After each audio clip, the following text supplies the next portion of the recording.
Donald Trump ने Iran के 14 point piece proposal को टोटली अनएक्सेप्टेबल कहा। गालिबाफ का बयान, नहीं झुकेगा ईरान। इजराइल का साउथ लेबनान में अटैक, 4 लोग हलाक, कई जख्मी। हिजबुल्लाह का पलटवार, एफपीवी ड्रोन ने मचाया कोहराम।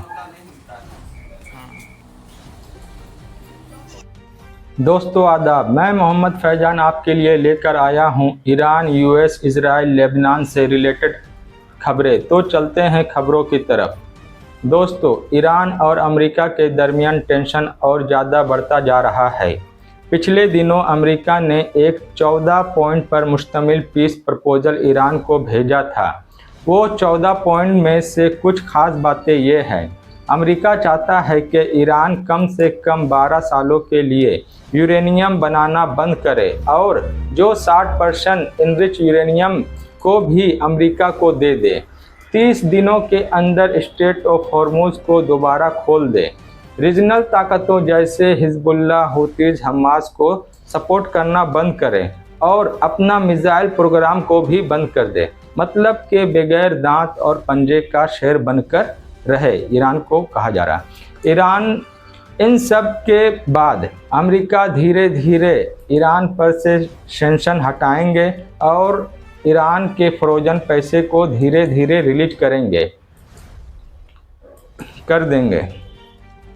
ईरान ने इन पीस प्रपोजल को ध्यान से पढ़ा और चंद दिनों के बाद अपना नया पीस प्रपोजल पाकिस्तान के थ्रू अमेरिका को दिया।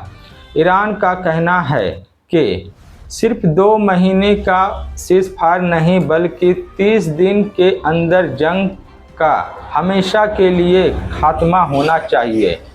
अमेरिका और इंटरनेशनल सैंक्शन पूरी तरह हटाया जाए और ईरान के जाम किए गए अरबों डॉलर रिलीज किया जाए। तेहरान पर दोबारा मिलिट्री अटैक ना हो, उसकी सिक्योरिटी गारंटीज और ईरान के आसपास से अमेरिकन फोर्स को हटाने का भी डिमांड रखना ईरान ने रखा है। ईरान चाहता है कि लेबनान समेत तमाम फ्रंट पर लड़ाई ख़त्म होनी चाहिए। साथ ही साथ यूएस और इजरायली अटैक से हुए नुकसानात का मुआवजा भी मांग रहा है। और सबसे इम्पोर्टेंट ये है कि ईरान स्ट्रेट ऑफ हॉर्मुज पर अपना नया सिस्टम लागू करना चाहता है। मतलब कि वो स्ट्रेट ऑफ हॉर्मुज पर शिप से टोल्स लेना चाहता है। ये सब ईरान के पीस प्रपोजल डिमांड है, लेकिन डोनाल्ड ट्रंप ने ईरान की इस पीस प्रपोजल को टोटली अनएक्सेप्टेबल और पीस ऑफ गार्बेज करार दिया है। दूसरी तरफ ईरान ने अमेरिका के डिमांड्स को गैर मुनासिब बताया है। ईरान के प्रेसिडेंट मसूद पेजेश्कियान ने कहा है कि डायलॉग्स का मतलब सरेंडर नहीं होता है और ईरान कभी भी दुश्मन के सामने झुकेगा नहीं। इधर ट्रंप ने मीडिया से बात करते हुए कहा कि सीज फायर फिलहाल लाइफ सपोर्ट पर है, लेकिन उनकी एडमिनिस्ट्रेशन अभी भी ईरान के साथ डील कर सकती है। दूसरी तरफ ईरान के पार्लियामेंट्री स्पीकर डॉक्टर मोहम्मद बागर गालिबाफ ने कहा कि अब कोई नया ऑफर नहीं दिया जाएगा। उनका कहना है कि ईरान के लोगों के हकूक़ जो 14 पॉइंट प्रपोजल में दिया गया है उन्हें मानना ही होगा।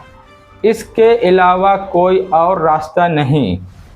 गालिबाफ ने वार्निंग भी दी कि अगर नेगोशिएशन में टाइम वेस्ट किया तो अमेरिकन टैक्स पेयर को और ज़्यादा खर्चा उठाना पड़ेगा। मतलब कि वो वार शुरू करने की धमकी दी गई है। फिलहाल दोनों तरफ से कोई नया जवाब नहीं आया। दोस्तों, वीडियो पसंद आए तो उसे लाइक ज़रूर करें और ख़बरों से रहना चाहते हैं अपडेट तो चैनल को सब्सक्राइब कर लें। लेबनान से एक बड़ी खबर सामने आ रही है। हिजबुल्लाह ने दावा किया है कि उसने साउथ लेबनान में इजरायली फ़ौज के खिलाफ कई हमले किए हैं। रिपोर्ट्स के मुताबिक अल तैबा के इलाके में हिजबुल्लाह ने FPV ड्रोन्स के जरिए एक मल्टी फेज ऑपरेशन अंजाम दिए। पहला हमला एक घर में मौजूद इजरायली फोर्स को टारगेट किया गया। 10 मिनट बाद ड्रोन्स दोबारा हमले किए गए और जब रेस्क्यू टीम जख्मियों को निकालने पहुंची तो तीसरा अटैक भी कर दिया गया।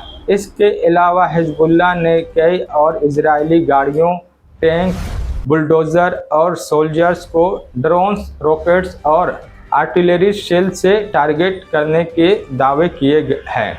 हिजबुल्लाह की मिलिट्री मीडिया ने कुछ वीडियो फुटेज भी रिलीज की है जिसमें इन ऑपरेशन को दिखाया गया है। बढ़ते हैं अगली खबर की तरफ। लेबनान के सोर्थन इलाके में इजरायली एयर स्ट्राइक एक बार फिर तेज हो गया है।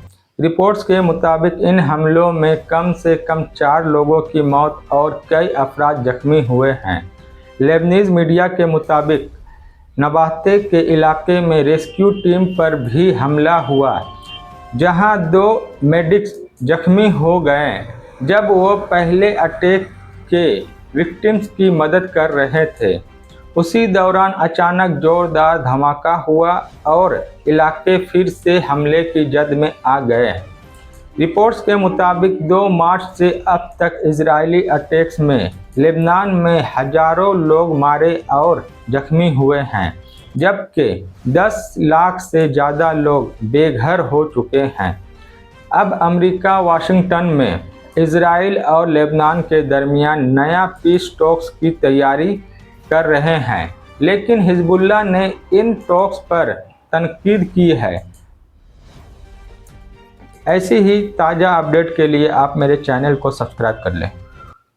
आज के लिए इतना ही, मिलते हैं अगली वीडियो में।